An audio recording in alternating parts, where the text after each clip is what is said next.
Hello guys, welcome back to my channel. मेरा नाम है चेतन विजय और आज मैं हूँ दिल्ली के लाल किले में। मेरे पीछे आपको लाल किले की एंट्री दिख रही है।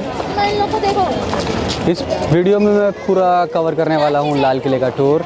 अंदर से लाल किला कैसा दिखता है, क्या क्या चीज़ें मौजूद हैं लाल किले के अंदर, क्या क्या चीज़ें देखने लायक हैं। मैं यहाँ पे अपनी गाड़ी से आया हूँ। आप यहाँ पे मेट्रो से भी आ सकते हैं, आप बस से भी आ सकते हैं, दिल्ली ट्रांसपोर्ट कॉरपोरेशन की बस से भी आ सकते हैं।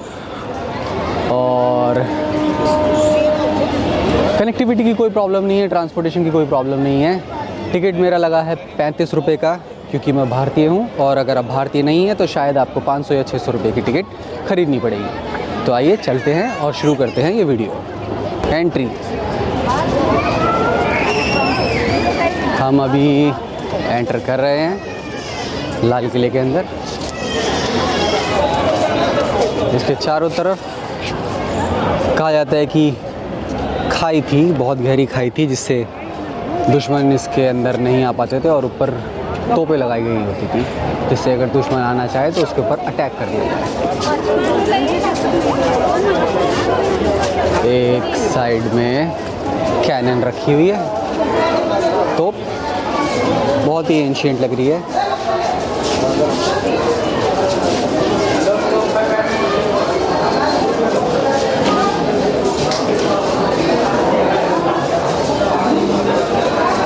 एकदम पुराना दिखने वाला दरवाज़ा।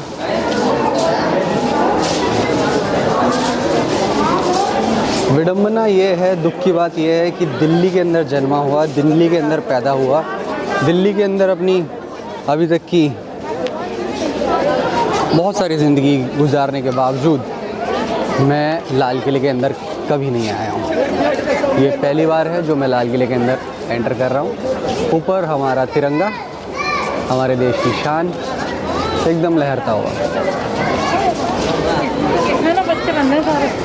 जैसे इसका नाम है रेड फोर्ट लाल किला। ये पूरा का पूरा लाल पत्थर से बना हुआ है। और यहाँ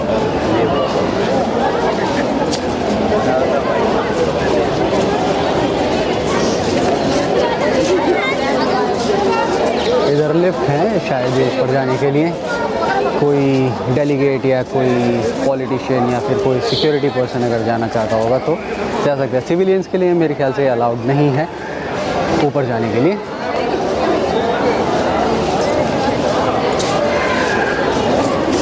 ये एक और दरवाज़ा जिसके अंदर हम एंटर कर रहे हैं। संडे का दिन है, बहुत ही ज़्यादा भीड़ है यहाँ पे। आपको फिर से एक छोटी सी मार्केट मिलेगी जिसके अंदर देख सकते हैं क्या क्या मिल सकता है आपको। आर्टिफिशियल ज्वेलरी, पुरानी जंगले, दरवाजे,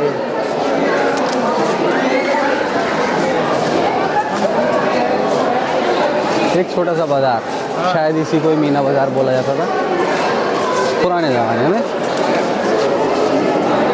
यहाँ पे आपको शॉल, छोटे पर्स, आदमी के वॉलेट, हैट, ये सब दिख रहे हैं।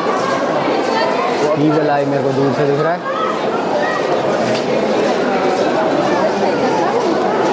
इसका आर्किटेक्चर जो है सिमेट्रिकल कितना है आप ये कैमरे के अंदर देख सकते हैं।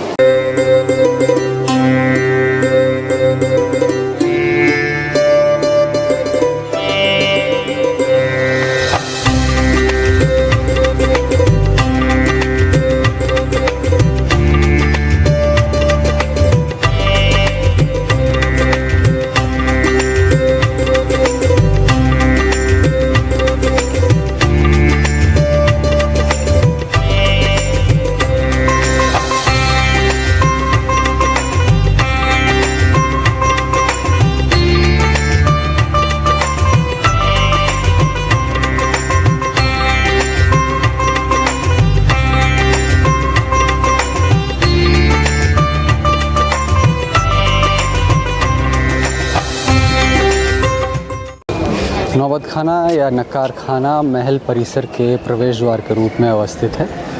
अपने गौरव काल में यहाँ वाद्य यंत्र बजाकर बादशाह या अन्य विशिष्ट पदाधिकारियों के दीवाने आम के आगमन की सूचना दी जाती थी। ओके, जैसा कि उस पर लिखा हुआ है, म्यूज़िक बजाकर लोग आते थे तो राजा को सूचित किया जाता था या फिर वहाँ के पदाधिकारियों को सूचित किया जाता था, इन्फॉर्मेशन दी जाती थी कि आ गए हैं। ये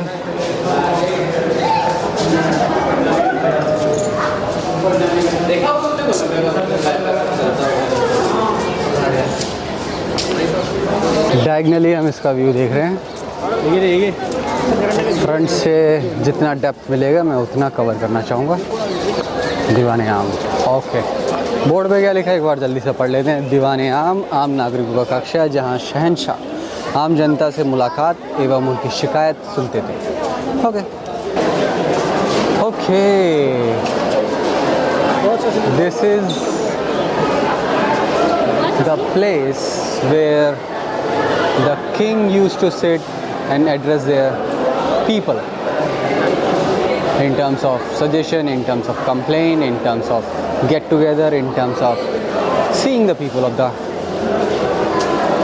country, of the area.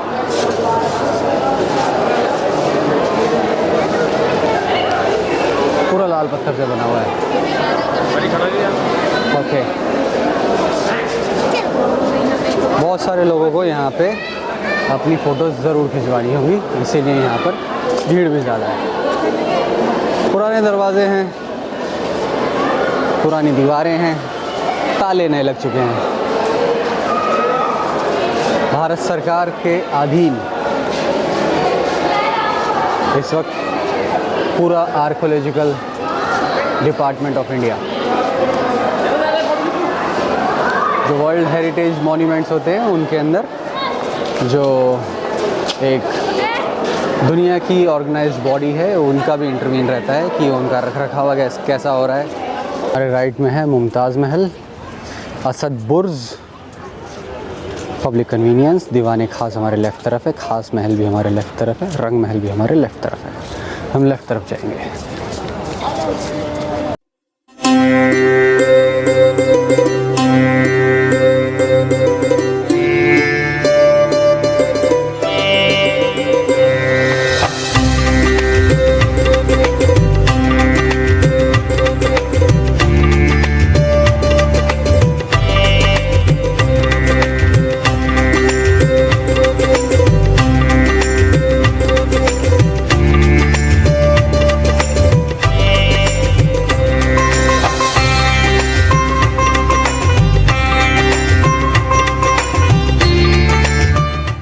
रंग महल और दीवाने खास, यही वो जगह है। रंग महल से जो शब्द से मेरे को समझ में आ रहा है, यहाँ पे गाना बजाना होता होगा, संगीत होता होगा और वही बस महफिल जिसे बोल सकते हैं वो सजती होगी, वो रहती होगी। आगे बढ़ते हैं। ये नीचे सीढ़ियों से एक बेसमेंट में दरवाज़ा। Khas Mahal, this was emperor's private place. Animal fight such as between lions, elephants were organized below this place for the entertainment of royal. The place consists of 3 parts. The set of 3 rooms facing the Diwan-e Khas was called Tehbeez Khana, chamber of telling beads, and was used for the emperor's private worship. Okay. Entertainment place. लड़ाइयाँ होती थी और entertainment purpose से यहाँ पे इसके basement में लड़ाइयाँ होती थी जानवरों की, जिससे बादशाह जो है एंटरटेन हो जाए। इस पे डिटेल्स की डिटेलिंग आपको मैं पास से दिखा देता हूँ। वाइट मार्बल पे ग्रीन कलर की और रेड कलर की और मरून कलर की आर्ट है, बारीक बारीक।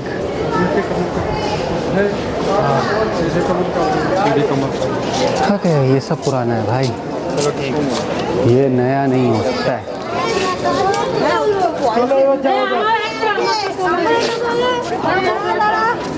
ये सब नया बना सकते हैं, लेकिन उसका जो फील है, ऑरा है, टेक्सचर है, एसेंस है, वो चला जाएगा। ये उस ज़माने की बात है जब प्रिंटिंग टेक्नोलॉजी मशीन से नहीं हुआ करती थी। ओके, ये मस्जिद है, I am sure. This is for the private place, Moti Masjid. Yes, यहाँ पे लिखा हुआ है Moti Masjid. Pearl Mosque was built by Aurangzeb for his personal use. It would take him just a short walk from his bedchamber to reach the sacred place of worship at various times of the day or night. Personal mosque है औरंगज़ेब की। This is the place which is Mumtaz महल।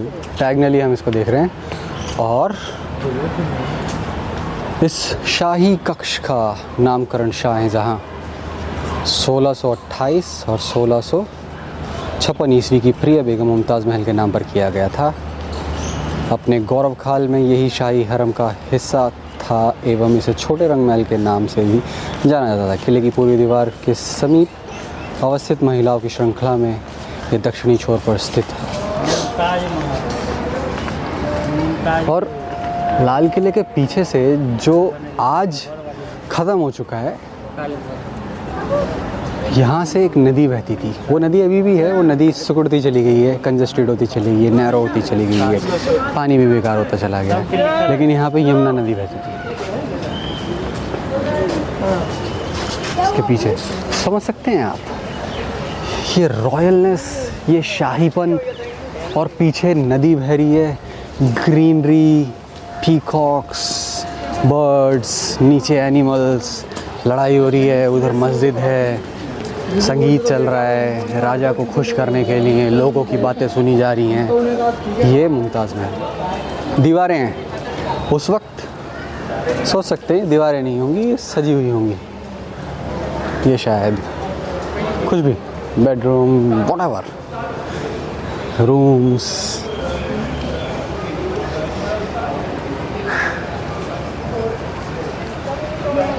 ये मुमताज़ महल ख़त्म हो चुका है।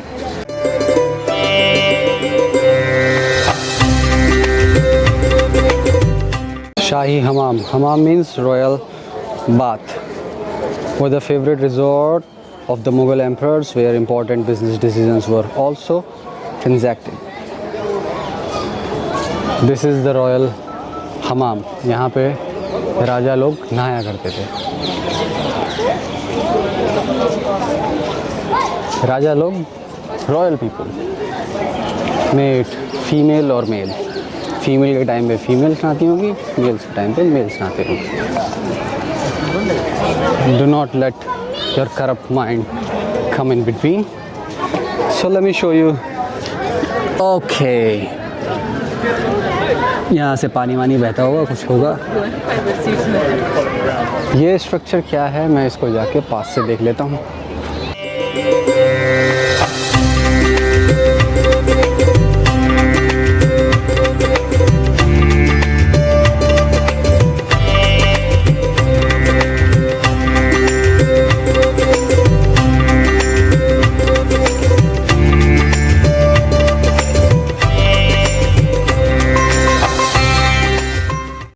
सावन and Bhado pavilions. Okay, जैसे नाम से समझ में आ रहा है, सीजनल कुछ है। हयात बख्श बाग के उत्तरी और दक्षिणी किनारों में संगमरमर के दो समान मंडप हैं, जिन्हें वर्षा ऋतु के दो मुख्य महीनों के नाम पर सावन और भादो कहा जाता है।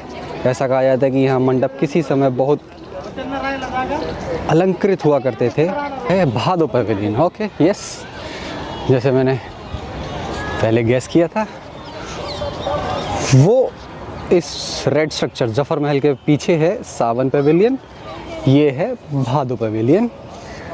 और यहाँ से हम एक वो प्लेस हमने मिस कर दी है, वो भी जाके हम देख लेते हैं। ये जो पुरानी दीवारें हैं ये है शाह बुर्ज, और यहाँ पे एक इंटरेस्टिंग सी चीज़ लिखी हुई है, वो मैं पढ़ के आपको बता देता हूँ।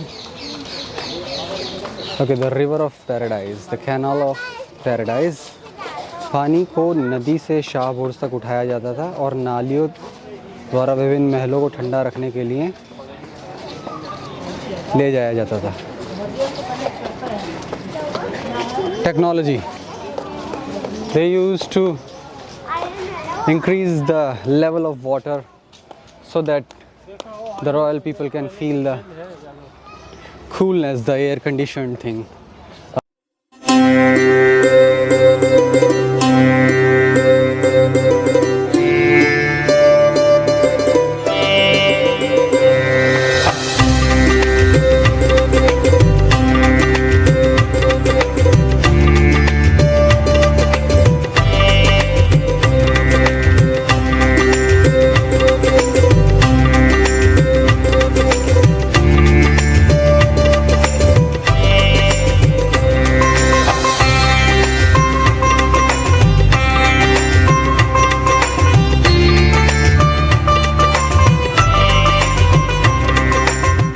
सो गाइज़, ये पूरा टूर था लाल किले का। अब हम एग्ज़िट की तरफ आ चुके हैं। ये वही लाहौरी दरवाज़ा है जिससे हमने एंट्री की थी।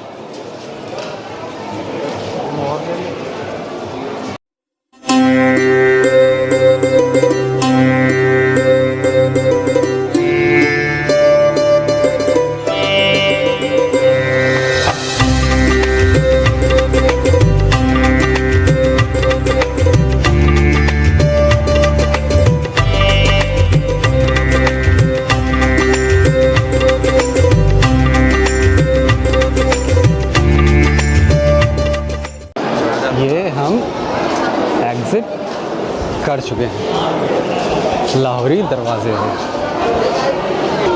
सो गाइज़, इस वक्त हम लाल किले के बाहर आ चुके हैं।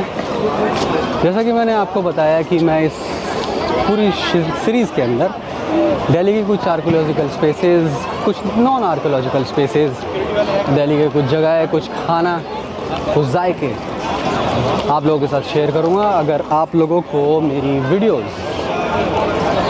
पसंद आती हैं तो मुझे एनकरेज करने के लिए मेरी वीडियोस को लाइक करें, मेरे चैनल को सब्सक्राइब करें और शेयर करना बिल्कुल भी ना भूलें। शुक्रिया।